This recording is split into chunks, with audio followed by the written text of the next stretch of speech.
Hi, this is Rami, and welcome to another episode of Talk to Rami show. Recently, I had the pleasure to sit down with Mr. Mathew Knowles. Most of you know Mr. Mathew Knowles as Beyonce and Solange father, but I sat down with the man and I got to know him. He's not only a philanthropist, a businessman, entrepreneur, but he's a great guy. Please join me to watch his interview.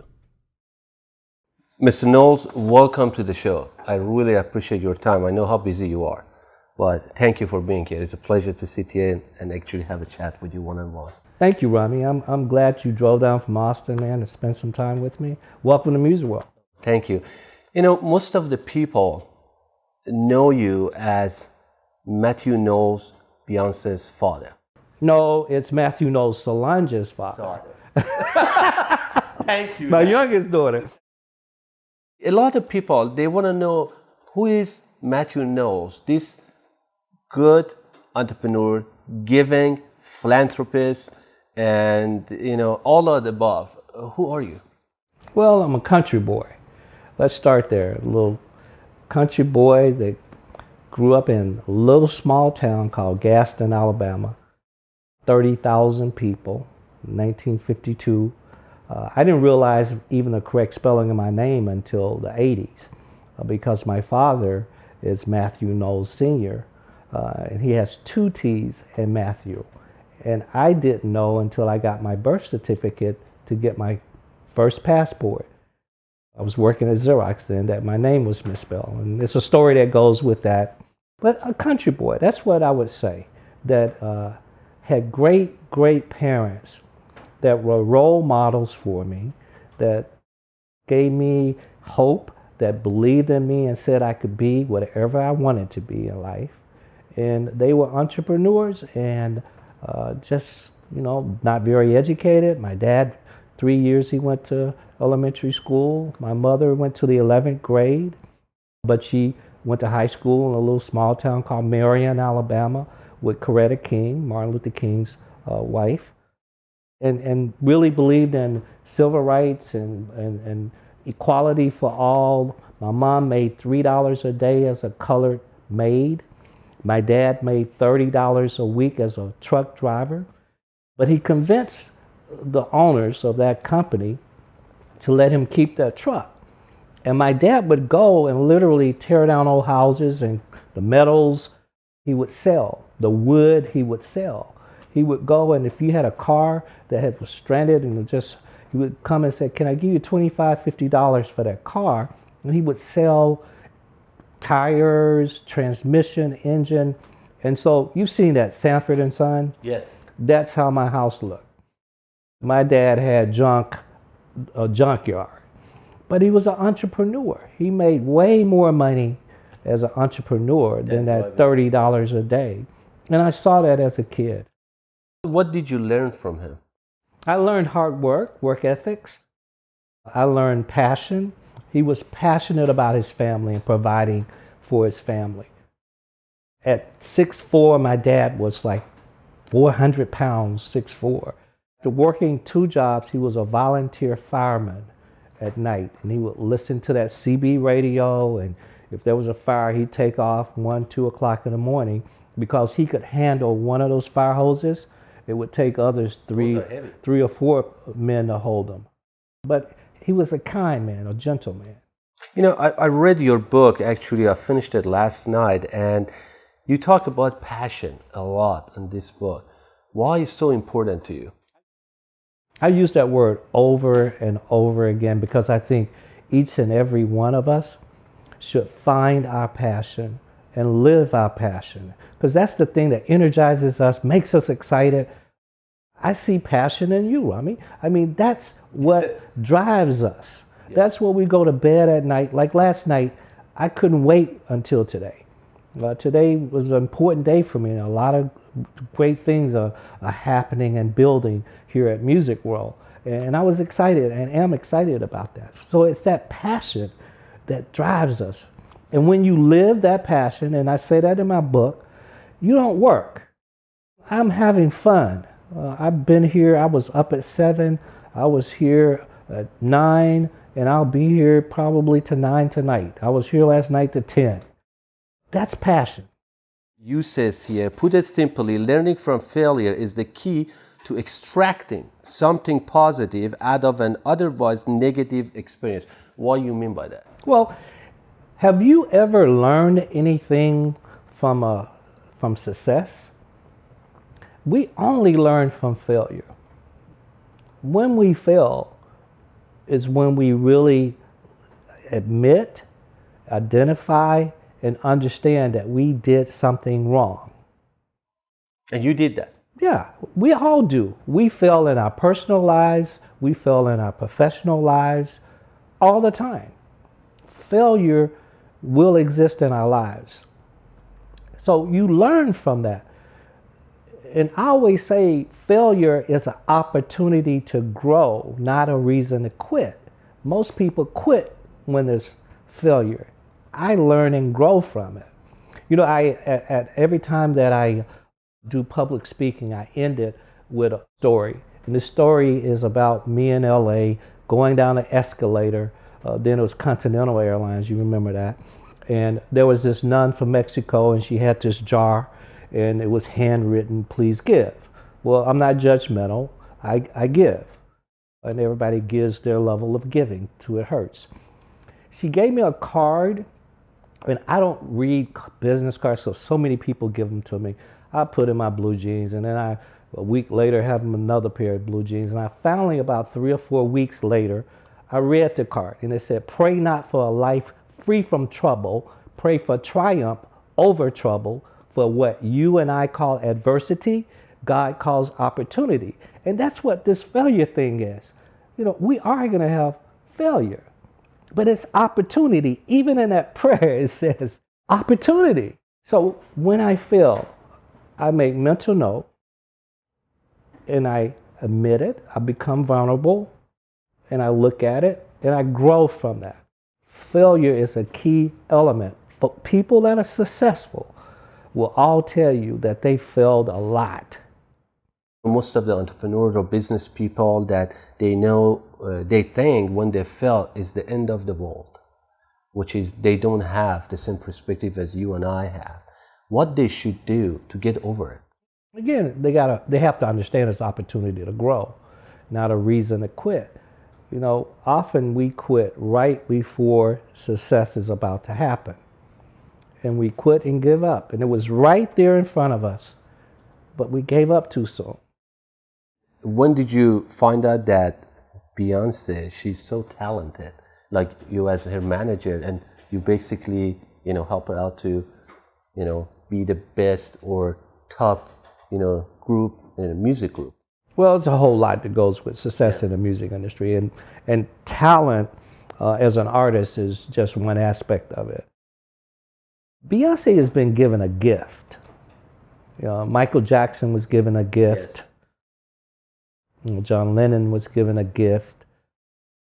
But there's a lot of talented artists. But you know, every now and then, one of them is given a gift. She's one of them, I believe. So with her gift, she's from day 3 years old, 4 years old, 2 years old. This was always her passion, not my passion, but her passion.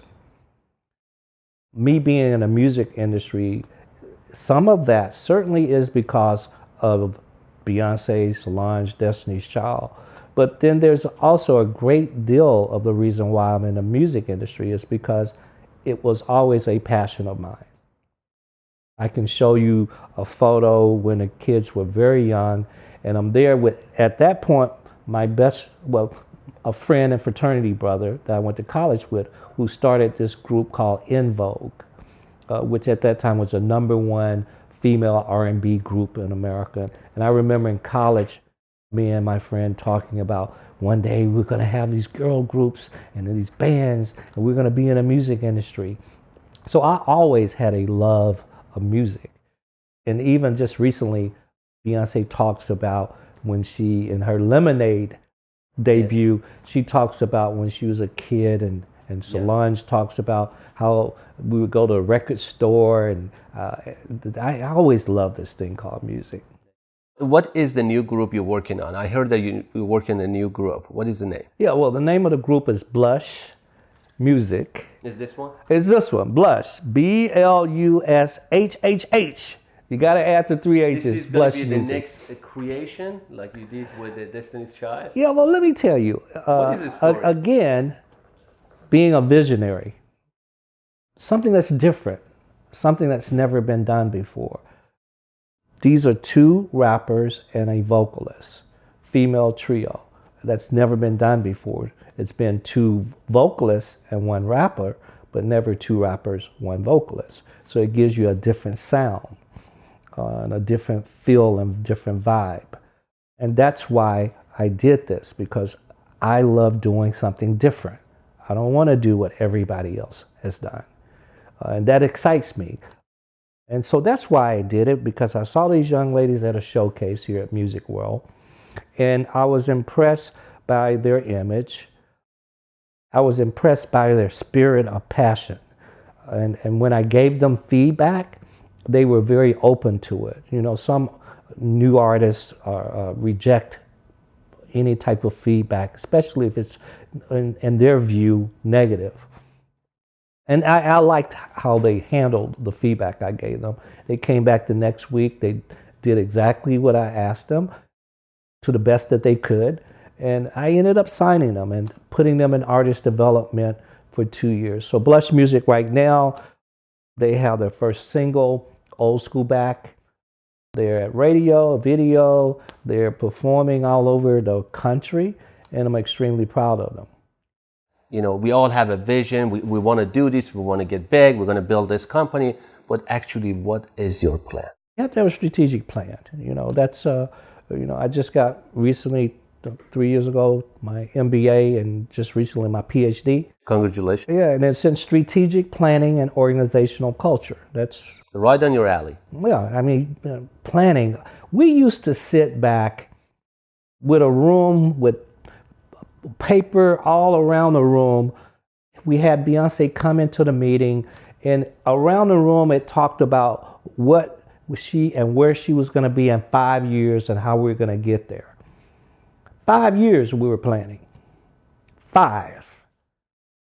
Most of the people, they don't know how giving you are. You are a very giving person. You are a philanthropist. Why you think giving is so important in life? Well, again, when you come from a little small town like Gaston, Alabama, and you have the opportunity and you're blessed, and I'm grateful when I see Beyonce and Solange and the success they've had in music world, the success we've had here with other artists, and my success I've had in corporate America and now in music and teaching. I could only be giving because someone's blessed me and given me. You know, I talked about Gaston, Alabama. Yes. What I didn't tell you is that I grew up as a kid on a dirt road with an outside bathroom until I was about 14 years old, 15 years old. So with all of the blessings, I have to give. I believe in giving to it hurt. I don't believe in telling the world every time I give, but I give. And I'll tell you one experience. Teaching at Texas Southern, you know, I've taught there now for 8 years, and I love that school. I love the students. We have an ERM, Entertainment Recording Management program there. It's the one of a kind in the whole country. But one of my students, you know, I teach on Mondays at 5:30 to 8 o'clock. One of my students continually was late, and that's one thing you can't be in Professor Knowles' class, is late.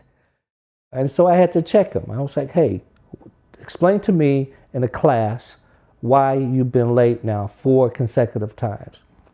He said, Professor Knowles, you don't remember, do you? And I said, well, remember what? He said, well, first of all, I have a 14-year-old sister. My parents are on crack, and I have to feed her, make sure she's done her homework, and put her to bed, and then I come to class. I said, but you don't remember. He said, you don't remember, Professor Knowles, when you Home for the Habitat, you bought those 2 houses. That was me, a little kid, and my sister, my parents. And, you know, it wasn't a dry eye in the room to hear this kid be so grateful that I bought his home. And I was just, it was a moment for me. The world is changing, the world is different. I think we have to all, and that's another interview, but we have to sit down and admit, first of all, we're different. Some of us are different. And it's okay that you're different.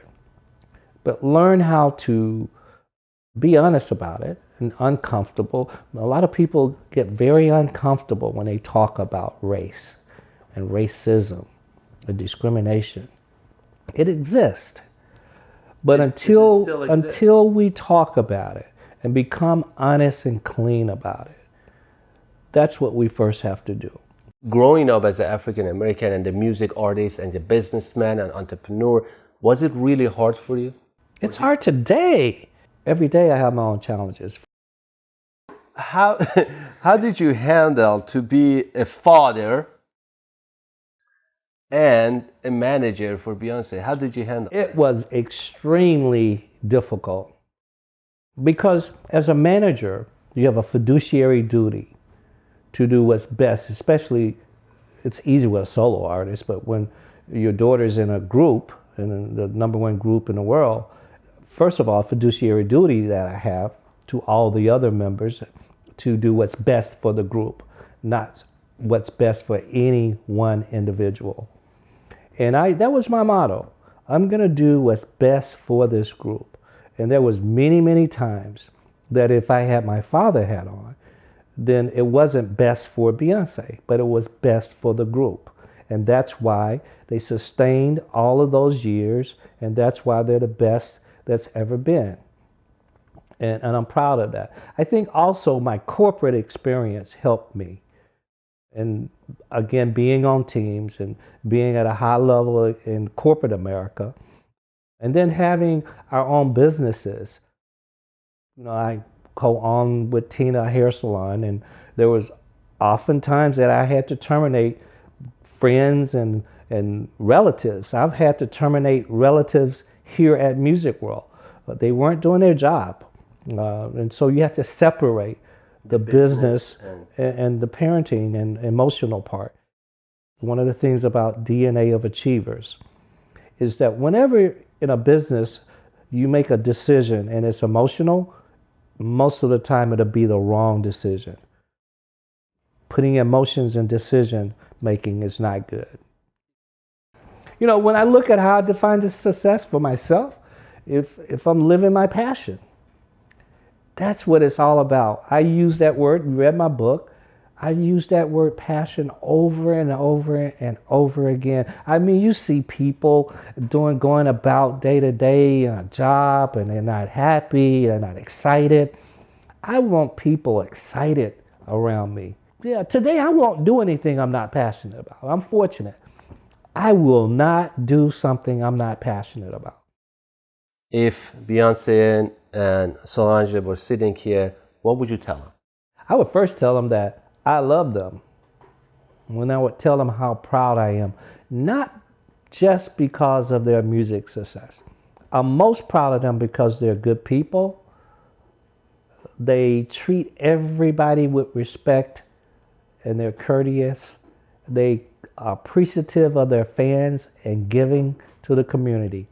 That's why I'm proud of them. It's not just their music. Where do you see them in the next 5 to 10 years? Well, I don't know. I think Solange is, again, different than Beyonce. I see Solange more and more on the business side, still creative, but in the business side. I also see Beyonce transitioning more and more to the business side. I think I can see her, and I see that she's surrounding herself with folks and people where she will make significant investments, and an investment that will also change the world. I see her understanding that she has the power to make a huge difference in the world.